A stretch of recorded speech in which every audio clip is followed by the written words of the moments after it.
Gracias, Jenny. Buenas noches para ti. Bienvenidos todos una semana más a Diálogo Abierto. Hoy no va a estar Ricardo, pero mañana se va a incorporar como siempre habitualmente para tener nuestros diálogos conjuntos. Hoy vamos a ofrecerles un programa importante, interesante y tenemos dos invitados relevantes. Se está generando una situación de violencia que se está desbordando en la zona norte del país, específicamente en Patás. Allí una operación minera vinculada a la empresa La Poderosa viene sufriendo desde varios años violencia vinculada a economías subterráneas, la economía vinculada a la minería ilegal. Queremos entender sobre esta situación y por eso vamos a tener como primer invitado al señor William León, que es jefe de la oficina defensorial en esa zona, en La Libertad. Y después, siguiendo con el tema de inseguridad, sobre todo seguridad ciudadana, hablaremos con una persona que ha estado muy cerca del presidente Nayib Bukele, que es en verdad una figura internacional a estas alturas del año y obviamente de los tiempos. Y con él queremos hablar acerca de cómo es que se establece un plan de seguridad tan exitoso como el que está llevando a cabo. Estará con nosotros el señor Luis Contreras. No se vayan porque es un muy buen programa y así vamos a empezar adelante con los titulares.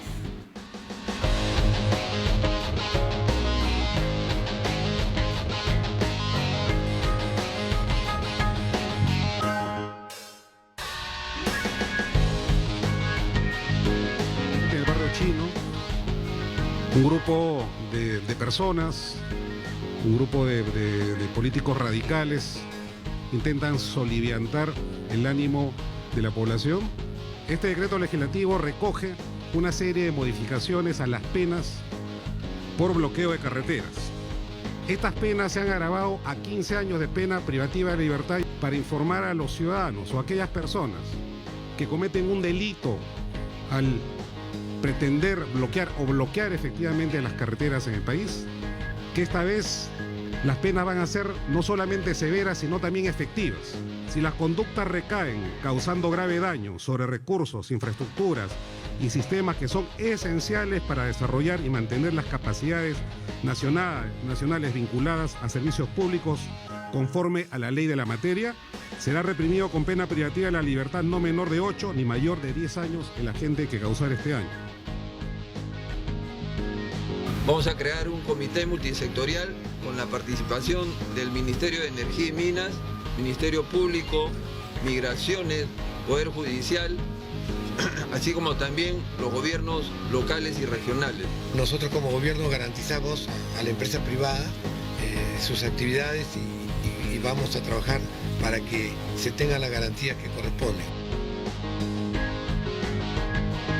Cuando alguien, digamos, adelanta opinión, cuando alguien ha prejuzgado un caso, entonces tiene que apartarse. Lo hay definitivamente porque hay varias acusaciones en contra de la Junta, muchas de las cuales están en el Congreso. Esto son ya manotazos de abogado y finalmente, como usted lo ha dicho, es su defensa y tiene que defenderla, algo indefendible. Y también yo muy preocupada veo cómo la Junta Nacional de Justicia, abogándose en el tema del debido proceso, permite que todavía la fiscal de la Nación haga designaciones.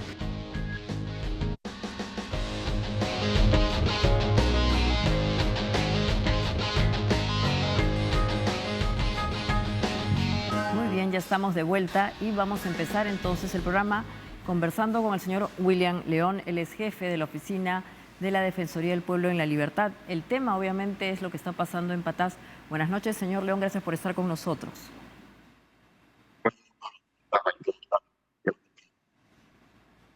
A ver, creo que si no vamos a escucharnos mejor. Bueno, quisiéramos brevemente que nos haga una suerte de pantallazo de la situación que se está dando en Patás. Yo decía al comienzo del programa que esta no es una situación nueva, que lamentablemente la violencia vinculada a la minería ilegal en esa zona es recurrente, pero que pareciese que se está desbordando en cuanto a la violencia, que evidentemente está en este caso afectando particularmente a una empresa minera. Pero usted coméntenos un poco más.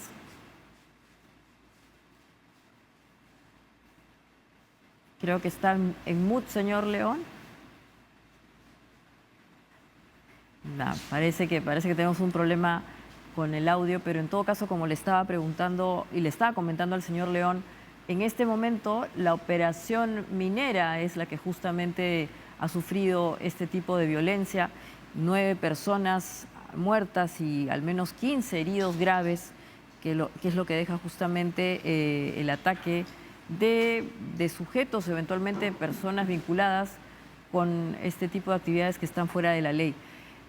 Acá evidentemente hay un problema mayor que es casi no solamente vinculado a la zona que estamos comentando, La Libertad, sino en general, en todo el país, estas economías subrepticias, escondidas, que cada vez más cobran presencia. Y sobre lo que justamente queremos hablar ahora es saber cuánto es que han crecido respecto de lo que es el poder institucional, que es el Estado justamente.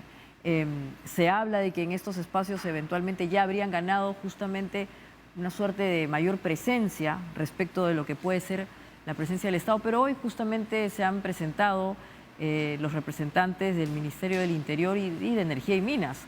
Es una labor conjunta entre lo que corresponde al sector minero y obviamente también al sector de la seguridad, en este caso el interior.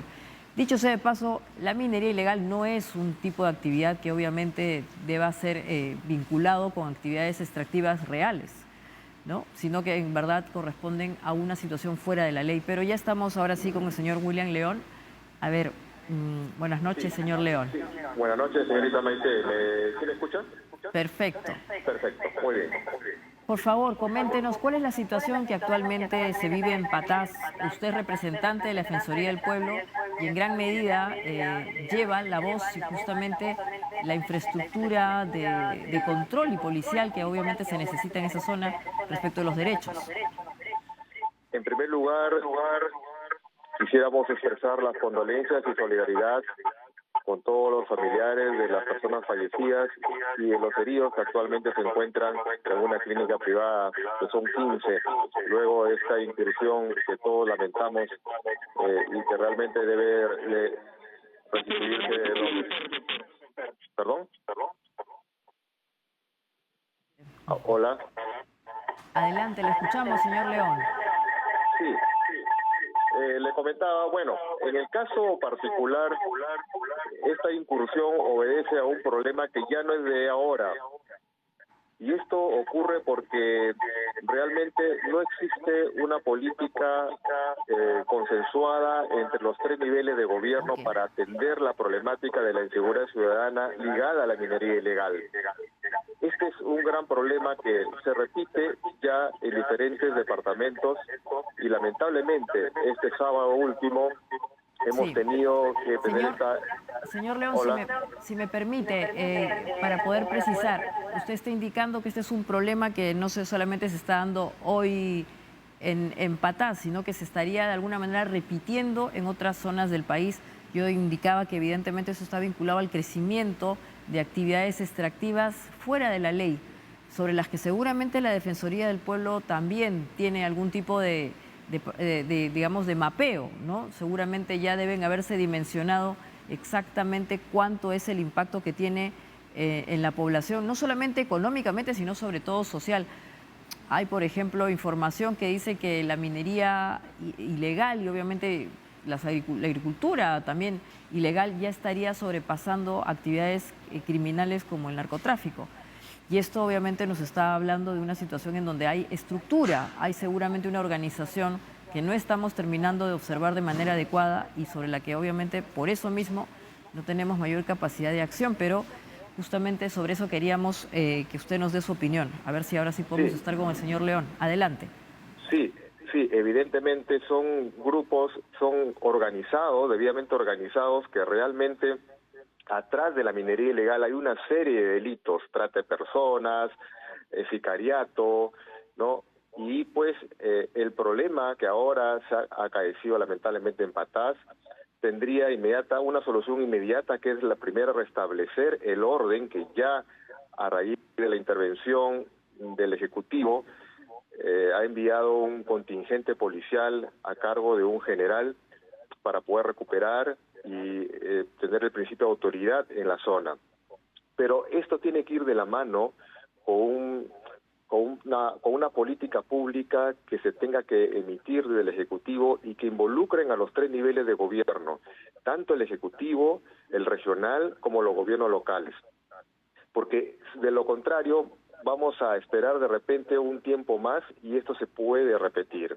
Entonces, la intención es que esto se trabaje de forma articulada y también, obviamente, con las autoridades del sistema de justicia, como es el Ministerio Público y el Poder Judicial. Mire usted, luego de este problema que se acaeció en la madrugada del sábado, se han detenido a 7 personas.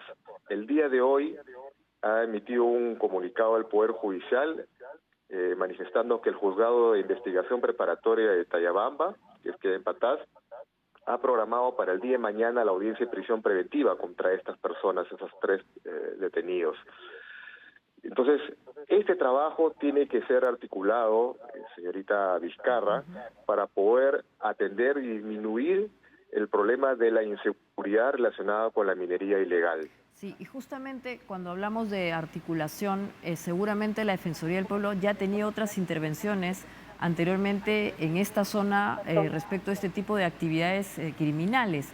Además, sabemos justamente por la propia denuncia que hace la empresa que esto no es novedad, que está obviamente vinculado con el crecimiento de actividades ilegales. ¿Podría comentarnos al respecto? La Defensoría del Pueblo tiene mayor conocimiento de cuánto ha crecido esto y de qué manera puede seguir de alguna manera afectando específicamente a esta zona de Patás. Sí, esto ha crecido no solamente en Patás, en otras provincias de la región La Libertad también viene ocurriendo lo mismo con la minería ilegal. Por eso es que ya se ha tenido una respuesta desde el Ejecutivo para poder la presidencia de la Comisión Multisectorial que ve el seguimiento de la minería ilegal, que antes de 2016 estaba a cargo del Ministerio de Energía y Minas, el día de hoy ha anunciado el Premier que pasa a PCM a presidir esta Comisión Multisectorial. Sin embargo, este problema también tendría que ser analizado por el Consejo Nacional de Seguridad Ciudadana para poder emitir estas políticas públicas necesarias en este tema relacionado con la minería ilegal. Como Defensoría del Pueblo, también hemos recomendado al gobernador de la región de La Libertad convoque una sesión extraordinaria lo más pronto posible, justamente teniendo en consideración la visita de los 2 ministros, tanto el Ministerio del Interior como el Ministerio de Energía y Minas, se encuentran en la zona, para poder también tener mayor información de los hechos ocurridos y qué estrategias para poder atender esta problemática se van a comenzar a dar, porque ya todos creemos, y este es algo que realmente luego lo que ha ocurrido, hemos llegado a un punto de quiebre en la que las autoridades de los 3 niveles de gobierno tendrían que realizar un trabajo conjunto para atender la problemática, no solamente recuperar el orden a través del principio de autoridad en la zona, sino también a través de estas políticas necesarias, políticas públicas para poder resolver esta situación que aqueja a los liberteños en este caso, ¿no? Señor León, y específicamente la Defensoría del Pueblo en este caso, en este tipo de situaciones, frente a la vulneración de derechos y eventualmente ante situaciones criminales, ¿qué tipo de rol tiene? Para entender bien, obviamente, la presencia, se dice que obviamente en estos espacios, en estos lugares donde opera la minería ilegal, no hay presencia del Estado, pero estamos viendo que sí está la Defensoría y que eventualmente ante situaciones tan críticas como la que ahora usted ha descrito, tiene que haber una mayor presencia del Ejecutivo, obviamente también de manera más urgente, pero concretamente, la Defensoría, ¿qué tipo de actividad va a realizar específicamente ahora, de cara a lo que está pasando en Patás? Sí, estamos, como le repito, pidiendo que se realice una sesión extraordinaria por parte del Comité Regional de Seguridad Ciudadana y estar nosotros haciendo el seguimiento a los posibles compromisos que se tenga que generar luego de esa sesión. Y por supuesto también la Defensoría del Pueblo ha comunicado en algún momento al Congreso de la República para que ya no se amplíen los plazos para el registro integral de formalización, que es el famoso REINFO, en el que este registro indica pues que aquellas personas que a través de una sola declaración jurada pueden dedicarse a la minería artesanal o pequeña minería. Sin embargo, en la realidad no sabemos si es que realmente estas personas están ejerciendo el trabajo de pequeños mineros, y eso va de la mano con una supervisión o fiscalización que no es la que debería realizarse, porque en las diferentes, no solamente voy a hablar de la región de La Libertad, entiendo que en los diferentes departamentos y regiones la fiscalización no se realiza de tal forma, o no se realiza como debe ser, por la cantidad del personal que se tiene que contratar. Entonces, esta situación tiene que verse necesariamente en esta plataforma que es la Comisión o el Consejo Nacional de Seguridad Ciudadana o la Comisión Multisectorial que le acabo de mencionar, y por supuesto tiene que ser coordinada y articulada con los comités provinciales y comités regionales de seguridad ciudadana. Una de las medidas entonces que va a proponer la Defensoría es que culmine este proceso de inscripción a través de este registro que ha mencionado el Reinfo, que parece que en verdad no ha logrado cumplir con su objetivo y al revés, genera incentivos perversos para que crezca la minería ilegal. ¿Cuán rápido puede darse esta situación? Porque usted no es la primera persona que lo está mencionando, la propia empresa, incluso los representantes de la empresa de La Poderosa han indicado que quisieran que este tipo de registro se anule. ¿Cuán rápido puede producirse esta situación? Porque parece que es, como digo, lo que está incentivando que sea una situación media extraña entre ser legal o ser ilegal con autorización. Así es. Esto depende mucho de la posibilidad que tenga el Congreso de discutirlo, porque es el Congreso quien a través de una norma legal amplía los plazos para el Reinfo. Entonces, creemos necesario recordar que esto, como usted lo acaba de decir, no ha resuelto el problema. Crea más dudas y también esta incertidumbre, y por supuesto, mire ya a dónde hemos llegado. El día de ayer hubo otra persona asesinada acá en Trujillo, que al parecer tendría relación con los problemas de minería ilegal en el de Patás. Entonces, no solamente ya el problema se está dando en la misma provincia de Patás, sino también acá en Trujillo ya. Hace unas semanas atrás han asesinado a 3 personas que también tienen relación con la minería en Patás. Entonces, este es un problema muy álgido que se está desbordando y que realmente si no tenemos una respuesta articulada entre autoridades, nos va a ganar. Eso es así de simple y hay que decirlo. Por eso es necesario la articulación, las políticas públicas relacionadas a este tema y que sean pues cumplibles en el tiempo y continuas, por supuesto. Perfecto. Y básicamente para ir cerrando, ¿qué nos está dejando esta triste experiencia? Y obviamente, como usted ha indicado, hacer llegar nuestras condolencias a las personas, a los deudos de quienes han fallecido. ¿Qué nos está dejando como lección? O sea, porque nos hemos demorado demasiado en darnos cuenta de la situación. Yo, por ejemplo, he podido en algún momento investigar esta situación y comentaban que incluso hasta la prensa local, las radios locales estaban impedidas de informar y obviamente eso también ha hecho que se minimice el impacto de lo que hay allí, que seguramente también se da en otras localidades del país, pero ¿qué nos está dejando como mensaje esta situación y obviamente usted como representante de la Defensoría para actuar de manera más rápida? Nos está dejando el mensaje que debemos de actuar de forma inmediata y de forma técnica, colegiada. Esta situación no es a veces resuelta con una decisión política. Existe este Consejo Nacional de Seguridad Ciudadana, existe este Comité Regional de Seguridad Ciudadana, donde participan todas las autoridades, los representantes de las diferentes instituciones, incluida el sistema de justicia como el Ministerio Público. Y es ahí donde se tendrá que analizar este problema y tratar de dar alguna solución a corto y mediano plazo. Eso es lo que no se ha hecho. Y hemos dejado que esto crezca. Entonces ahora estamos teniendo ese tipo de eventos que lo único que hace es simplemente crear la zozobra en el lugar y vulnerar los derechos de las personas, especialmente la vida, que es lo más sagrado y lo más importante para una persona. Perfecto. Le quiero agradecer muchísimo por haber estado con nosotros, señor León, y bueno, desear la mejor de las suertes y eventualmente la mejor disposición para que pueda seguir haciendo una buena función allá hasta Patás. Muchas gracias. Muy amable a usted, señorita Vizcarra.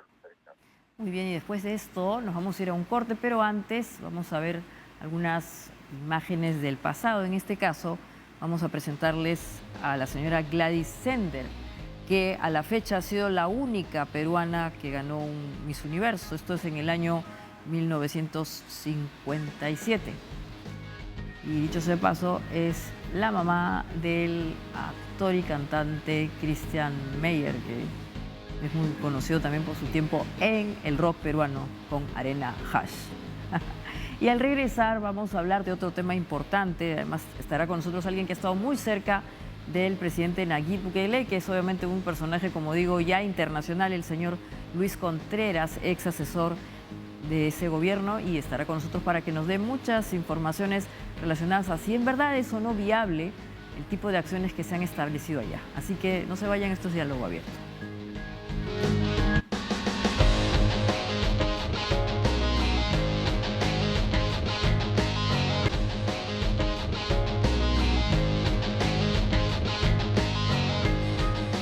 Como hemos anunciado, está con nosotros el señor Luis Contreras, ex asesor del presidente Nayib Bukele, que además es bastante atractivo internacionalmente por todos los movimientos que genera, por sus opiniones, pero sobre todo por, bueno, en las redes sociales, pero sobre todo por lo que ha logrado en seguridad en El Salvador, al punto que se ha convertido en uno de los presidentes más populares de la región.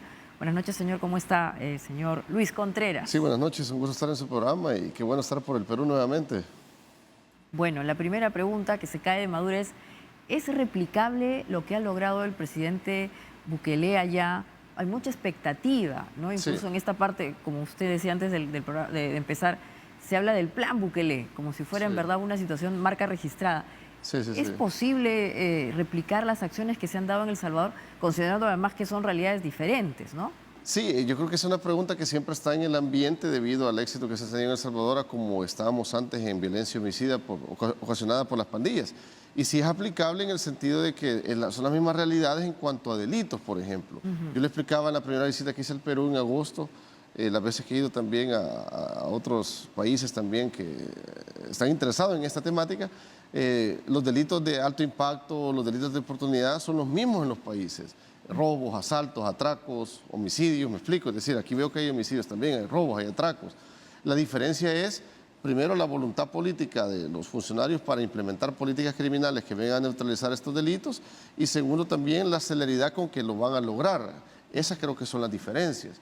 Por ejemplo, no sería la misma velocidad, por decirlo de esa manera, en Perú que en El Salvador, país más grande, Perú. Así es. Es decir, está más fragmentado a nivel político, hay más entrampamientos porque no se ponen de acuerdo. Eso es lo que sucedía antes en El Salvador y lo que radicalmente cambió a través de del voto popular que le dio el poder al presidente, así como una asamblea mayoritaria, alcaldías, etcétera. Antes, cuando él ingresó, él ganó la presidencia, no tenía ese apoyo a nivel legislativo ni de gobiernos locales, es decir, debido a los constantes entrampamientos que tenía de la oposición, que era mayoría, en la votación que fue para diputados y alcaldes, le dieron mayoría, neutralizando casi a la oposición también, porque realmente veníamos de dos gobiernos, el de izquierda y el otro de derecha, que realmente no habían podido controlar el problema pandilleril. Y el actual presidente sí lo ha hecho.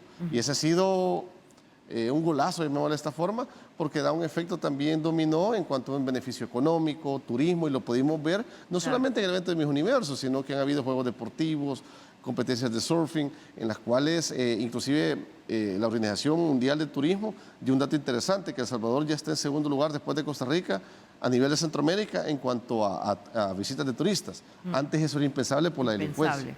Claro, y cuando usted comenta que tiene que haber voluntad política, también se referirá a algunas medidas muy polémicas, ¿no? En El Salvador, el control de justamente la seguridad está vinculada con que se han dejado de alguna manera de aplicar algunos derechos individuales, constitucionales, respecto justamente, usted ha llamado el grupo pandilleril, las pandillas de los maras, ¿no? O sea, esa es una situación muy polémica que algunas personas critican porque, bueno, literalmente se los pueden llevar a presos sin mucho tiempo, sin mucha dilación, pero también relajando el cumplimiento de algunos derechos. Es que eso es lo interesante. ¿Cómo se puede, o sea, ahí cuál es el mensaje? O sea, la voluntad política llega a ese nivel. Todos se ponen de acuerdo con ese tipo de situaciones. Lo que pasa es que eso es lo interesante. Yo creo que hemos estado a nivel de toda América Latina durante muchas décadas a través de una retórica que lo provoca la izquierda, muchas veces en los gobiernos de izquierda, en la cual son leyes laxas, una permisividad, que cuando se aplica el poder del Estado de forma constitucional, pues se pone el grito en el cielo. Y el régimen de excepción aparece en la Constitución de El Salvador, es decir, no es un invento del presidente Bukele, no se lo sacó debajo de la manga, es decir, eso ya estaba en la Constitución desde los años 80 y se debe utilizar cuando el territorio corre peligro, por ejemplo, es uno de sus apartados. Y en El Salvador, el territorio, muchos territorios, bastante, casi la mayoría, estaban controlados por las pandillas. En seguridad ciudadana eso se le conoce como estados vacíos, porque el Estado no puede brindar seguridad pública, no puede cuidar a sus ciudadanos honrados. El Salvador estaba a ese nivel y ya lo había sobrepasado. Es decir, la violencia instrumental que provocaban las pandillas era a nivel de terrorismo. Por eso el Departamento de Estado de Estados Unidos, del Departamento del Tesoro específicamente, en el 2012 los catalogó como terroristas y los equiparó al nivel de la yakuza japonesa, la mafia, de los carteles de droga de México. Un país extranjero, ¿por qué no lo había hecho El Salvador? No les interesaba solucionar el problema. Y por el contrario, los anteriores, varios alcaldes, gobernantes, colaboraron con estas pandillas. Por eso hay ya inclusive alcaldes presos y condenados por eso. Ya hay una fatídica tregua que hizo el gobierno de izquierda de Mauricio Funes, que hasta invitó en ese momento al señor Insulza, que era el secretario de los Estados Americanos, y los asesinatos siguieron. Y después hasta se incrementaron. Estamos hablando que en el 2015 hubo 106 asesinatos cada 100.000 habitantes. 106 fue de los más letales para El Salvador. El año pasado cerró 2023 abajo de 500. Impensable. Hasta Costa Rica superó a El Salvador en violencia homicida, cuando Costa Rica siempre se ha posicionado como el país más civilizado a nivel de Centroamérica. Si hubiese una receta, ¿no? La forma, el paso 1, el paso 2 y el paso 3 para poder de alguna manera conseguir resultados adecuados. Usted más o menos nos está haciendo cosas que son factibles de realizar en un país. O sea, voluntad política quiere decir, nos ponemos todos de acuerdo en una sola cosa y seguimos adelante. Sí, porque se lo resumo de esa forma. A ver, ¿cuál es el paso 1, el paso 2, el paso 3? Porque aquí el otro tema que usted comenta importante es la calificación de este tipo de delincuentes en el caso de las maras. En el caso del Perú acabamos de mencionar que tenemos una diversidad de situaciones lamentablemente en donde a veces no hay presencia del Estado y han copado estos espacios, son los estados economías, vacíos. Claro, economías ilegales que también están muy vinculadas con la criminalidad, pero ¿cuáles son esos pasos? A ver si se puede graficar. Quizás así por el tiempo, grosso modo, es complicado. Primero, un presidente que es la punta de lanza de un país, el que comanda, con la voluntad y la decisión férrea de hacer las cosas. Podríamos decir que el ejemplo de Argentina podría ser también algo que podría iniciar así, con Javier Milei, que busca algo distinto. Sin embargo, no tiene un Congreso mayoritario. Así comenzó Bukele en El Salvador. No tenía diputados, no tenía alcaldes. Sin embargo, al ver el empeño a ser enfático en combatir a las pandillas, la población le dio el voto en su mayoría para ganar diputados y alcaldes. Una vez obtenido eso, le cumplió la población. Neutralizó a las maras a tal grado de que han migrado a Guatemala, Honduras. ¿Me explico? Aparte de eso, hizo modificaciones en el Código Penal. El hecho de tener un tatuaje alusivo a pandillas ya es una pena de 20 años. Antes eso no existía. Me explico. Al fiscal anterior lo sustituyó, puso a un nuevo fiscal, se eligió un nuevo fiscal, se han cambiado jueces. Es decir, ese marco jurídico le ha dado robustez también al combate a las maras y pandillas. No solamente ha sido atrápenlos, condénenlos, sino que esa adecuación legal ha sido importante, porque antes la policía podía intervenir a un pandillero tatuado, alusivo a MS-13, ellos se tatúan la cara al MS, pandilla 18, pero si no encontraba algún ilícito o infragante, no podía. Dejaba libre. Exacto, ahora no. A tal grado que yo jamás había visto eso, que los pandilleros se quemaran el cuerpo borrándose los tatuajes.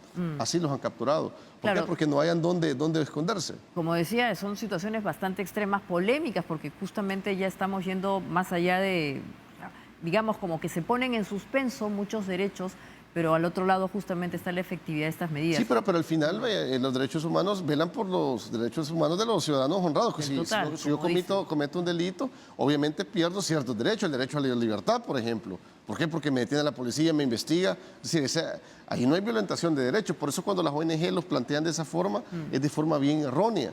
Cuando la policía ha desarticulado estas bandas criminales, ha sido una investigación de por medio a través de la inteligencia policial, escuchas telefónicas. No es que al primero que venía enfrente lo detuvieron y se lo llevaron. Eso es lo que quiere vender la oposición y algunos medios españoles de Estados Unidos, que no entiendo por qué realmente. Sí, señor Contreras, obviamente es interesante, ¿no? El tema de la voluntad política, el tema de que obviamente ha tenido que relajarse algún tipo de derechos, digamos, civiles, pero esto también tiene un costo, ¿no es cierto? Hay un tema importante de inversión, el tema de las cárceles, etcétera. Yo le quería formular a usted una pregunta que quisiera que me la responda después del corte. ¿Cuánto cuesta tener seguridad? ¿Cuál es más o menos el costo que ha implicado para El Salvador? Obviamente son países distintos, como usted dice, pero más o menos para darnos una idea. Así que vamos al corte y ya volvemos con esa respuesta.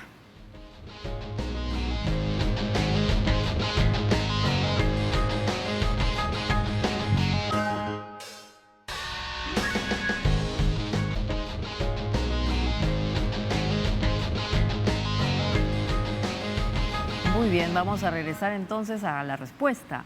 ¿Cuán costoso es o cuál es la inversión que se tiene que hacer para poder lograr los efectos que han tenido allá, ¿no? Sí, cada país va a ser bien variado, evidentemente. Solo la cuestión de territorio ya es una gran diferencia Perú y El Salvador. Por ejemplo, en nuestro país, el Plan Control Territorial para sus inicios consistió en más o menos 575 millones de dólares. Y va desglosado en diferentes fases. 90 millones para una fase, por ejemplo, para la extracción, por decir algo, 40 millones para otra fase, dependiendo de las necesidades, para el equipamiento policial. Es decir, esa distribución obviamente va a cambiar de acuerdo al país. Puede que otro país necesite más cárceles, por decir algo, un ejemplo, porque en ese presupuesto para cárceles no era mucho en ese momento. Después se han ido solicitando más financiamiento a medida que el plan ha ido avanzando, porque las capturas masivas lógicamente saturaron aún más el sistema carcelario de El Salvador. Y se llegó a tal extremo de que el presidente construyó recientemente el Centro del Confinamiento para el Terrorismo, que se denomina CECOT, que es un centro penitenciario específicamente exclusivo para pandilleros de alta peligrosidad. Y tiene capacidad para 40.000 personas. Ya comenzaron a trasladar a los primeros y es ahí donde van a ir a parar los faltantes, que son los de mayor peligrosidad. Recientemente hubo un reportaje acerca del CECOT también, de unos medios nacionales, han llegado unos medios colombianos también, para básicamente dar a conocer en qué consisten las medidas de seguridad, perimetrales, internas, etcétera. Ahora usted es digamos, una persona experta en estos temas, en políticas vinculadas a la seguridad ciudadana, y entre hoy y mañana está en un foro que se está desarrollando en la región Callao. El Callao, sí. Como experto, ¿qué sensación tiene o qué es lo que opina de la situación en el país, en el Perú, ¿no? Sí, la primera vez que vine a Perú en agosto, que fue hace unos meses, lo que puedo notar, y fíjate que en varios países de Latinoamérica están de forma similar, a nivel político están demasiado fragmentados. Costa Rica, por ponerte un ejemplo, el presidente Chávez recientemente dice que él, en lugar de seguir presentando planes contra el crimen en Costa Rica, que ha ido subiendo, mejor se va a dedicar a dar las noticias de los muertos, dice, porque él ha presentado como 3 proyectos y el Congreso se los ha negado, porque no tiene mayoría. Es decir, un presidente, es triste ese mensaje, porque es como tira la toalla, cruza los brazos. ¿Qué hacer entonces? El presidente Bukele por lo menos no se resignó a eso, sino que comenzó a despotricar con justa razón cuando no recibía apoyo, porque hasta ese financiamiento para el plan de seguridad que te acabo de mencionar, cuando era la asamblea anterior, no se lo quería otorgar. Y la población decía, ¿cómo es posible esto? Y venimos de gobiernos que se habían robado el dinero, tenemos 2 expresidentes prófugos en Nicaragua, el anterior a ellos condenado por corrupción, es decir, el cambio fue radical. Por eso lo de Perú lo veo en ese aspecto similar, que esa fragmentación no los va a llevar a nada, a ningún país, no solamente a Perú, porque el bien común, la política es para beneficio, la polis para el beneficio de la población. Y si no se está materializando en la disminución del crimen, de la disminución de la violencia homicida, hay que cambiar la fórmula. Sí, ¿cuán importante ha sido en la estrategia que han desarrollado en El Salvador el tema de tecnología? El señor Bukele además es un nacido consumidor de tecnología, él mismo, las redes sociales comunican muy bien, pero ¿cuán importante ha sido, por ejemplo, el seguimiento vía GPS, el tema de alguna manera cortar la comunicación de los penales, en fin, o de los centros penitenciarios? Sí, se ha ampliado mucho. ¿Cuánto le han metido de tecnología a este plan? Mucho, porque se ha fortalecido. La Policía Nacional Civil cuenta con un sistema amplio de vigilancia. A eso lo ha venido a complementar también los sistemas de vigilancia de alcaldías, la capital, otras ciudades grandes, Santa Ana, San Miguel, Santa Tecla, que vienen a darle esa oxigenación a la misma Policía Nacional Civil, a tal grado que hoy en El Salvador se ha hecho famoso ese dicho coloquial que decimos 3 doritos después, no sé si en Perú lo 3 utilizan. doritos después, o sea, Exacto, las personas graban el incidente con su celular y después dicen todos en Twitter, queremos ver ya el 3 doritos después. A las 2 horas aparece esposada la persona. Cuando cámaras han captado muchas veces un robo, hurtos, para mí sorpresa y para bien del país, antes no se tenía tampoco eso. Es decir, esa celeridad, esa eficiencia de las autoridades se ha visto reflejada hasta en capturas de delitos de oportunidad, que son los robos, hurtos. ¿Y la información esta digital la tienen centralizada? ¿Quién la maneja? Porque claro, hay cámaras ahí en todas partes, pero sí, ¿cómo se hace que sea eficiente? En la Policía Nacional Civil también se ha fortalecido con algo que le llaman la mesa técnica. ¿Ya? Y con ella dan datos, donde incluyen a la Fiscalía General de la República y a Medicina Legal. ¿Ya? Es decir, también esa creación de interinstitucional, que también se ha denominado Gabinete de Seguridad Ampliado, ha permitido consolidar la información y la operatividad. Ese Gabinete de Seguridad Ampliado es la Fiscalía, Fuerza Armada, PNC. PNC me refiero a la Policía Nacional Civil porque ya es civil la policía, y centros penitenciarios. Es decir, todas esas instituciones en el pasado trabajaban de forma independiente y con una permisividad a tal grado que en centros penitenciarios, en gobiernos de izquierda, se grabaron con celular de los custodios cuando ingresaron table dance, mujeres a los centros penales, les llevaban fiestas. Eso fue viral, totalmente diferente a lo que es ahora. Ahora inclusive los pandilleros, este dato es interesante, hace 2 años intentaban comunicarse hacia el exterior nuevamente, pero con algo que se llama Huila, menos que aquí no lo han escuchado. Huila es la forma como de códigos de comunicarse para ellos, pero ¿por qué es interesante para conocer esto? ¿Se comunicaban utilizando tecnología? No es nada que ver con tecnología. La Huila es como un papel, pero con jeroglíficos. Ok. Le llaman Huila, pero ¿por qué un código propio? Pero tenían años de no encontrar eso. ¿Por qué antes no encontraban eso? Porque antes celulares tenían los pandilleros en los centros penales para comunicarse. Las requisas que hacían eran teléfonos de alta gama, tablet. Es decir, que las huilas ya no eran necesarias, pero ahora como ya no tienen acceso a teléfonos, están recurriendo nuevamente a las huilas. Pero eso fue hace 2 años, ya no han ni detectado ni eso. No han tenido capacidad para volver a reconfigurarse, diferente a lo que está pasando en Honduras y en Guatemala. En Honduras, la presidenta hondureña decretó un estado de excepción para 7 provincias, pero no ha tenido resultados similares a El Salvador. ¿Por qué? Porque ella ha confundido, o los países confunden, que el estado de excepción es el que ha dado la seguridad ciudadana en El Salvador, y no es así. Ha sido el plan control territorial son diferentes fases. La fase de intervención, la fase de extracción, la de oportunidades para la prevención social, la de integración. Son diferentes fases bien elaboradas. El régimen de excepción vino a darle mayores herramientas para las capturas, que es muy diferente. Cuando usted habla de este plan que es territorial, ¿cómo hacen el cerco perimétrico? O sea, ¿cómo logran controlar territorialmente justamente a estas bandas, que es lo más complicado, ¿no? Sí, eso es interesante esa pregunta, porque sí se explica de una forma ya más criminológica. En criminología hay técnicas específicas que focalizan las zonas donde hay mayor incidencia criminal, o como le llaman coloquialmente, las zonas rojas de delincuencia, que para que lo entienda tal vez la mayoría de la población, y eso se hace a través de técnicas aeroespaciales criminológicas que las autoridades manejan, para decir, bueno, aquí he escuchado que hay una región del Callao que es muy peligrosa, por decir algo, y las autoridades saben que ahí es ahí donde despliegan un operativo, dependiendo el nivel de peligrosidad que ellos han detectado, amplían el número de efectivos. Por ejemplo, allá se ha dotado la policía para las zonas marginales de drones de alta tecnología que tienen visión infrarroja.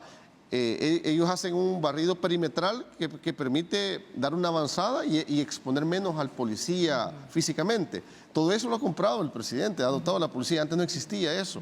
También se ha adquirido los vehículos Yagu, que son vehículos de asalto para los militares, blindados. Solamente ver ese tipo de tecnología y de armamento genera un disuasivo para las pandillas, porque las pandillas no tienen la capacidad, nunca lo tuvieron, para tener una guerra de tú a tú con el gobierno, a diferencia, por ejemplo, del Sendero Luminoso con el ejército, o cuando fue la guerra de los 80 en El Salvador.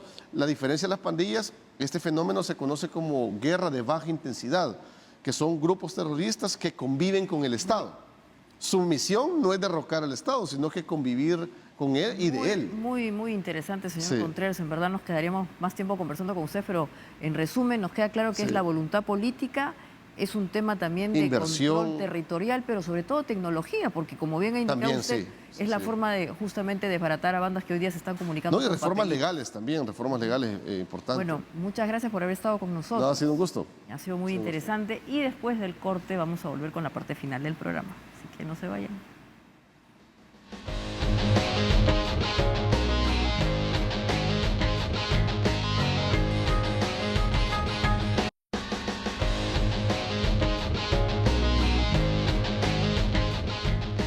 Muy bien, ya no hay más tiempo para decir cosas, pero les agradezco mucho por haber estado con nosotros. Compartan este programa por YouTube y nos vemos mañana.